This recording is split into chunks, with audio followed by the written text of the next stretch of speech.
number one in the world when he was just 20. Daniel Paiola, Brazil. On my left, Gade, Denmark. Daniel Paiola to serve, love all, play. So Daniel Paiola, Brazil, who's first with the blue shirt, up against the number 2 seed, Gade of Denmark. I don't think of any other athlete in badminton, in singles, who has reached the pinnacle in the world, number 1 in the world, when he was just 20, and here he is 33, 13 years later, and he's number 2 in the world. That's just incredible. I can't even think of that in another sport. No, but when you know him, I think you understand how he's done it. He's someone who's always looking for new ideas. He's always looking for the latest science, the latest technology.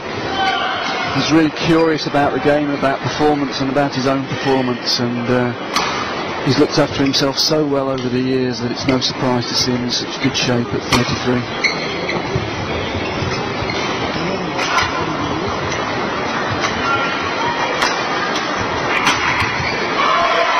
Did have an injury problem in 2002, had knee surgery to his right knee, but apart from that, as you say, has kept himself in remarkable condition. Part of that, I think, is the way he moves. He glides around the court, and therefore, because he's got this, he's almost moving like a cat about to pounce on its prey.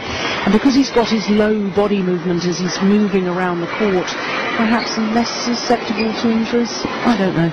I think clearly the better your technique, the less chance of you getting injured. I think there's a clear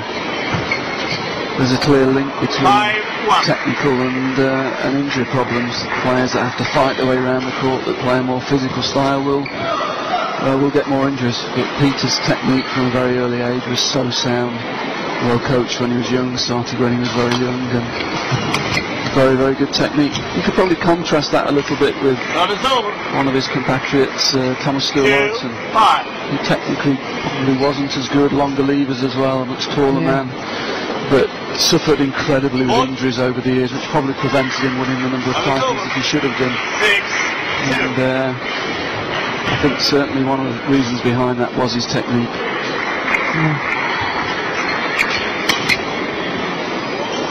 Not quite sure what it says about my technique, having gone through 5 knee operations. We'll leave that one to discuss over a glass of wine tonight, I think. On the other side of the net, the Brazilian boy, although it says he's played a lot of matches, on the stats you saw at the beginning of the game, I can tell you the majority of those matches have been in South America. He's not a player who's travelled a lot around the world. But I think we will be seeing more and more of the Brazilian players, with the 2016 games now being given to Rio de Janeiro. Absolutely. And I know that some money is going into badminton now, hence seeing the Brazilian player here this time. They have qualified players for the World Champs in the past, but they haven't always taken those places due to lack of funds. It's probably a reflection that they're going to take badminton a little bit more seriously in the lead up to the game.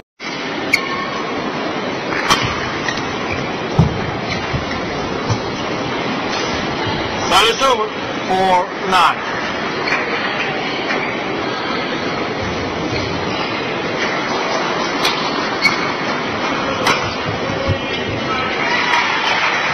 Now it's over.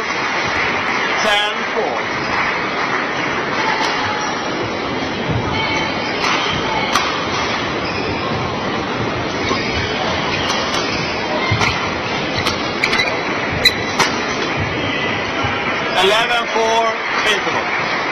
Really cruise control at the moment for the number 2 seed, Peter Gade.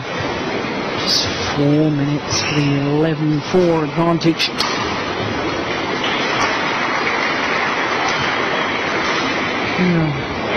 Ian, I think you're noticing some sort of abnormal grip with the Brazilian player. Yes, it's a strange grip he's got, I have to say.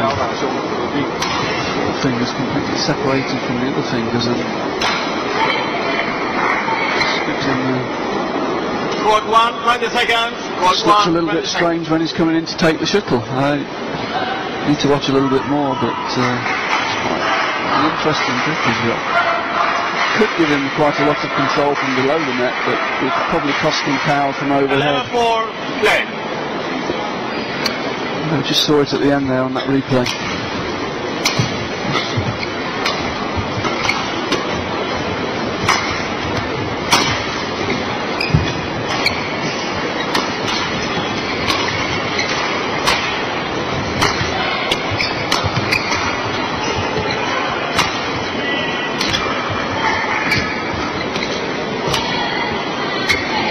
Oh, yes, that's a good rally. I mean, the Brazilian boy there is moving quite well. He's moving well, obviously a good athlete, obviously trained hard in preparation for the event.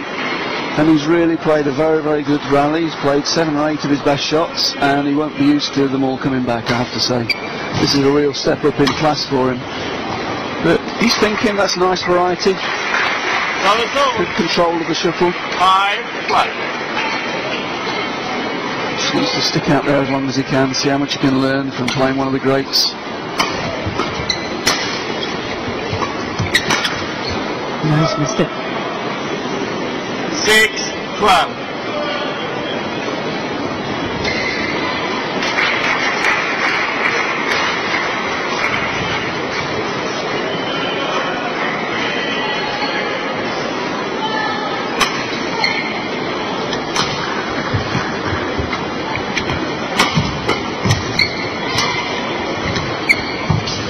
Again, good physical ability and good control from below the net height from the Brazilian player. But the intensity of the game is just too much for him, I'm afraid. Now it's over. Game 6.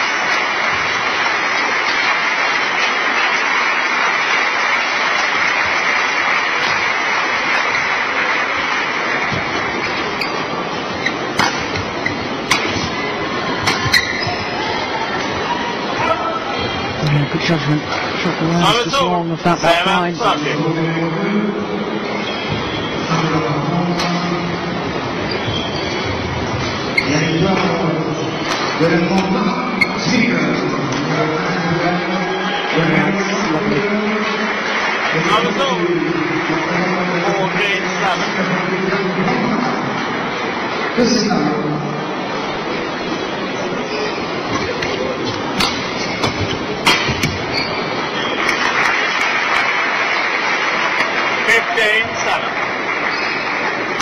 Yeah, just forcing a little bit, trying to change the direction, but just playing too flat a trajectory and giving Peter the easy interception.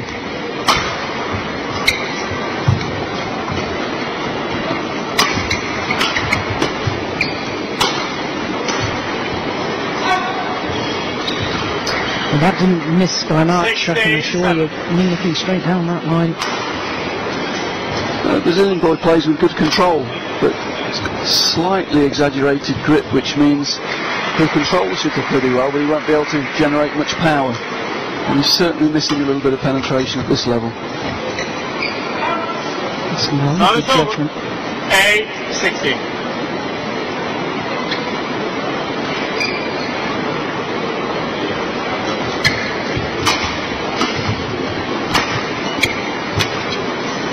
That's good. 9-16.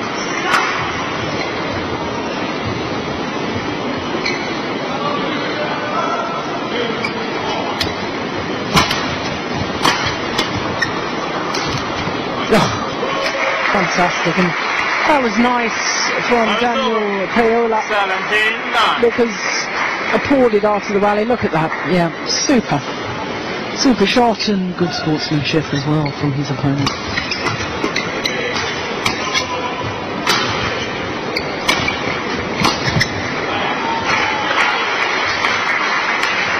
Yeah, just under pressure he's unable to control the length of his clears and lifts, and that's giving Peter quite a number of what for him are quite easy opportunities from the rear. 10 game points.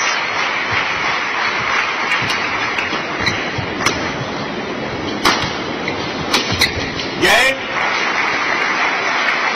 Well, the opening game, Okay, in comfortable style, 21-10.